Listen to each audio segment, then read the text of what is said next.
जाति बिति भइसक्यो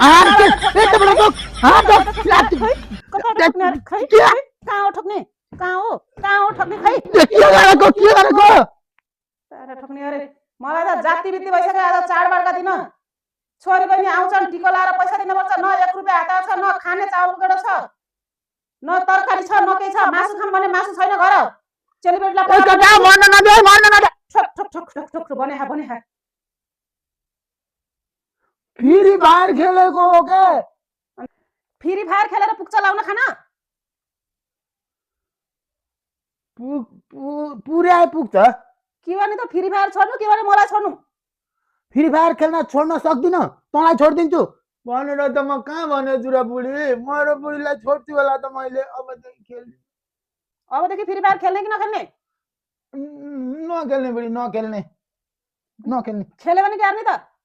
उतिहार त खेलिहाल्यो भने के गर्ने बुढी छिटो यहाँ भन्नु के गर्ने अहिले अबदेखि खेल्दिन अबदेखि म फ्री फायरतिर लाग्दिन भनेर कान्छ मात्र उठ बसर्नु खेल्दिन